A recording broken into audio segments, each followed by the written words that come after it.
Er ist Marokkaner. Er spricht Deutsch, er träumt auf Deutsch. Ich träume Deutsch, denke Deutsch und langsam geht das über. Ich bin jetzt ungefähr 32 Jahre hier in Marokko. Und wahrscheinlich versteht er Deutschland viel besser als viele Deutsche selbst.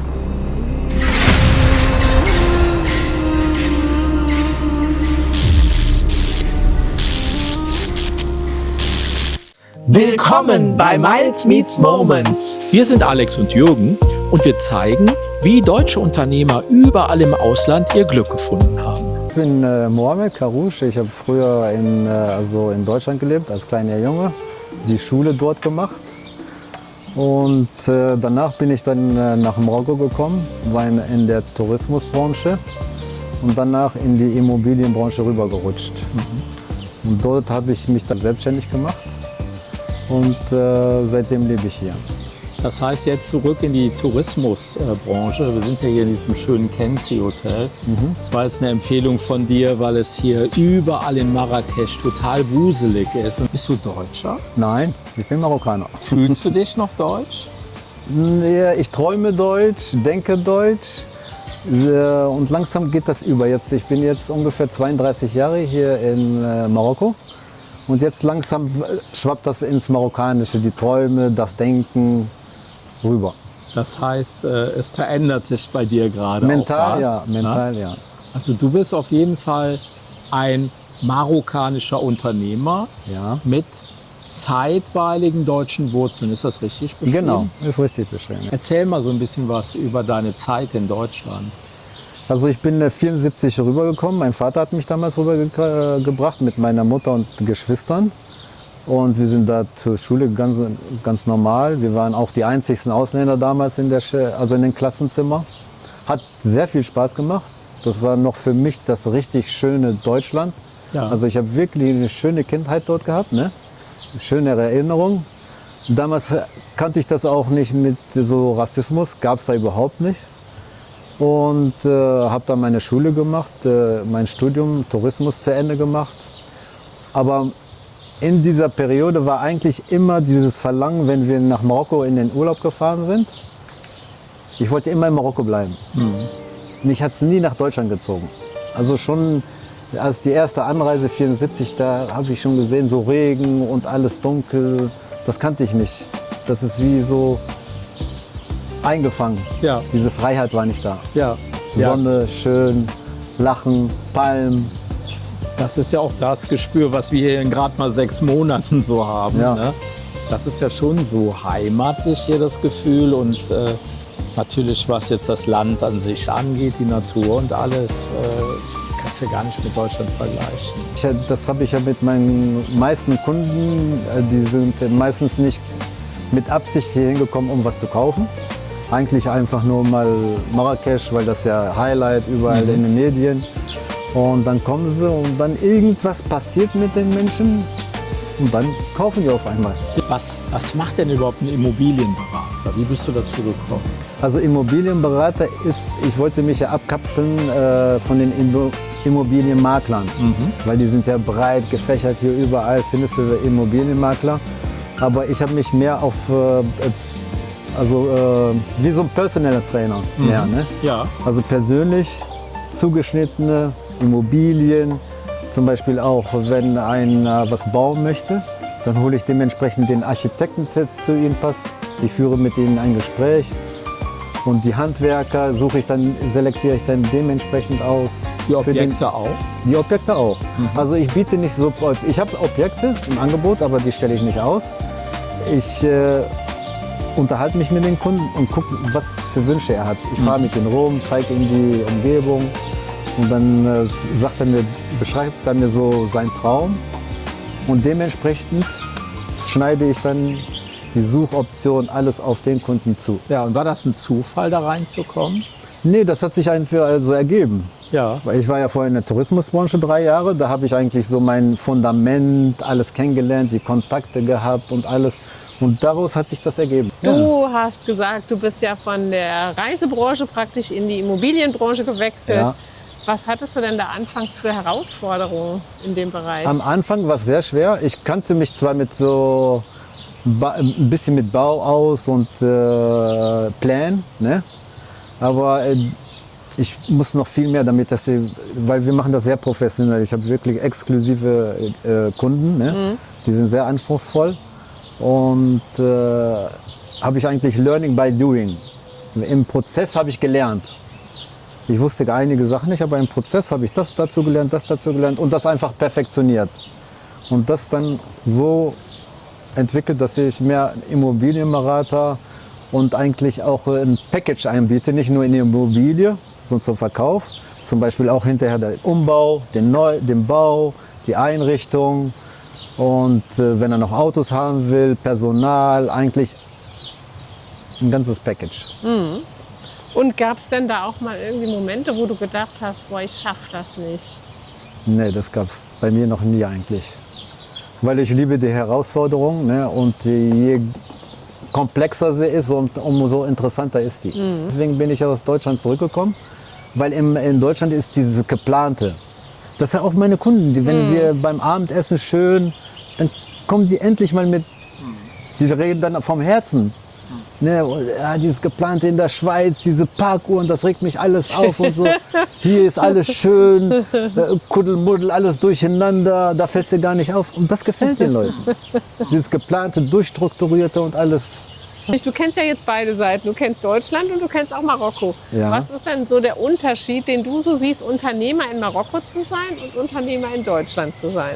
Ja, Unternehmer in Deutschland ist sehr anstrengend, ne, weil dass die überhaupt, für mich ist das sowieso so, dass die überhaupt kreativ in Deutschland sind, weil die Gegebenheiten sind ja nicht da. Ne? Weil das ist, für mich ist Deutschland so starr. Ne? Ist so alles durchorganisiert, alles so zeitlich festgelegt und ich bin einer, ich möchte nicht morgen das machen, was ich heute gemacht habe. Ne? Jeden Tag das Gleiche, diesen Trott und so. Und dieser Unterschied hat mich hier nach Marokko gebracht. Okay. Und ich liebe dieses Freie. Ich kann dann mal ausschlafen bis 12. Ne?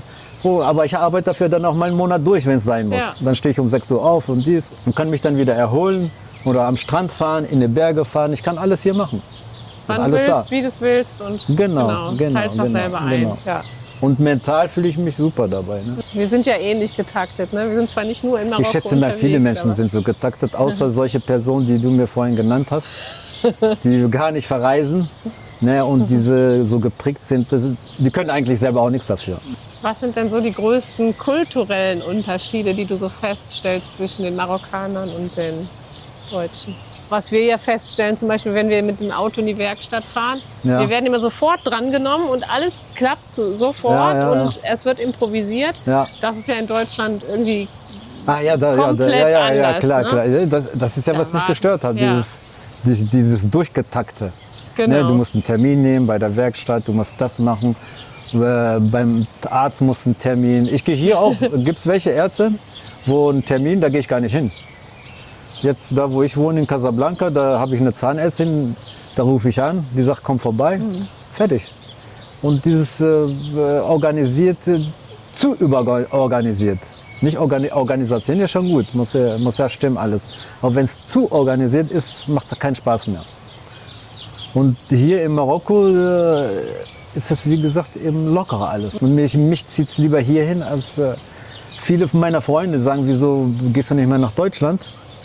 Seitdem meine Mutter verstorben ist, vor 5 Jahren, gehe ich da gar nicht mehr hin. Ich bin nur wegen ihr damals immer dahin gegangen. Jetzt, weil ich habe noch Geschwister, da habe ich gesagt, die können ja jetzt rüberkommen. Ich bin ja oft genug rübergefahren. Alle, die Marokko waren, kommen gerne nach Marokko. Jetzt kommt eine meiner Lieblingsfragen. Was bedeutet Erfolg für dich? Erfolg bedeutet für mich eigentlich, dass die Familie glücklich ist, dass du selber glücklich bist. Für mich spielt also ich möchte gar nicht viel Geld haben, weil ich weiß ganz genau, wenn ich viel Geld habe, dann tickst da oben irgendwie dann nicht richtig. Dann mache ich wahrscheinlich nur Blödsinn oder so. Ich bin einer, der wirklich so angespornt werden muss, dass ich auch immer aktiv bleibe. Und wenn du zu viel Geld hast, schlafst du ab. Und deswegen das Interessante im Leben ist immer diese Höhen und Tiefen zu haben. Das ist ganz wichtig, wie ein Herzschlag. Ja. Der hat auch hohe Tiefen und Das hält dich eigentlich aufrecht. Ja, gute Antwort. Das ist Danke. nämlich so der echte Unternehmer von Herzen, der sagt das ähnlich, weil er nämlich weiß, dass die Welt in Frequenzen funktioniert. Genau. Und das Geld braucht man, um seine Ruhe zu haben, aber das ist nicht die Definition von Erfolg. Und im Maßen das Geld. Auf jeden Fall, auf jeden Fall. Ja. Und wenn du jetzt jeden Tag neu aufstehst, motiviert dich da was? Also musst du dich auch selber motivieren, in den Tag Mich reinzukommen? motiviert eigentlich immer ich habe Spaß an meiner Arbeit.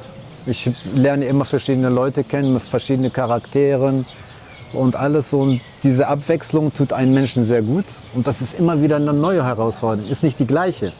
Oder dieselbe, ja, die gleiche. Dieselbe kann es ja nicht sein. Weil immer die gleiche, das würde mich langweilen.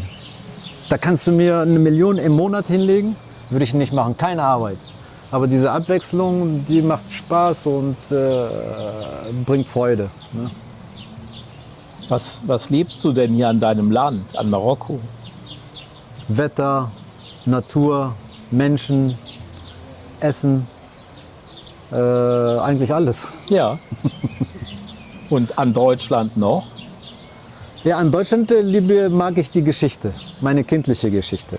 Ich habe sehr schöne Erinnerungen von meiner Kindheit. Wir haben sehr viel gespielt, ich hatte tolle Freunde. Wir sind öfter in Urlaub gefahren, die Strecke einfach durch Frankreich und Spanien, das war höchst interessant. Und ich bedanke mich sehr bei Deutschland, die haben mich sehr gut ausgebildet. Also da bin ich auch sehr, sehr, sehr dankbar für. Also ich bin top ausgebildet worden dort, auch organisatorisch zu denken und alles. Da habe ich auch jetzt einen großen Vorteil von unseren Marokkanern hier. Wenn du jetzt so überlegst, denk mal 5 Jahre so voraus. Oder sagen wir mal, denk mal 2030. Wo siehst du dich da?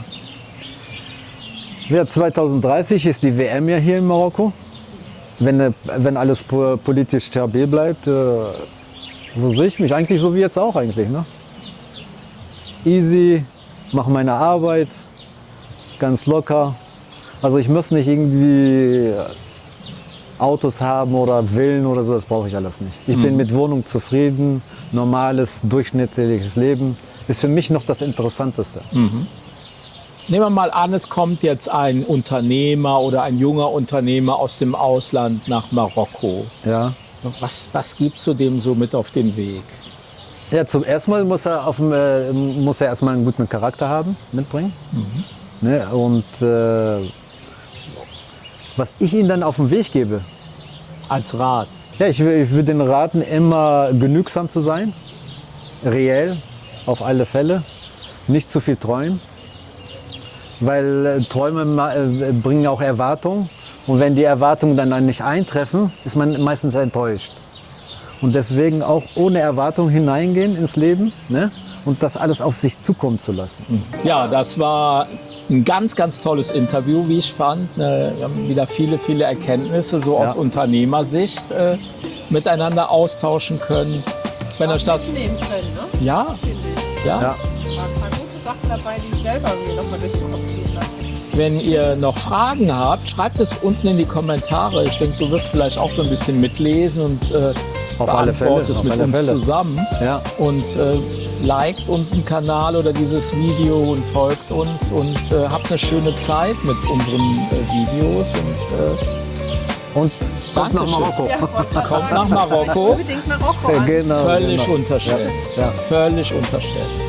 Das nur für euch gemacht. Ja, ich hatte ZDF hier, RTL und Echt? all. Ja. Die haben mich nie vor der Kamera. Ich wollte das einfach nicht. Aber jetzt. Weil die Chemie gestimmt hat. Ja.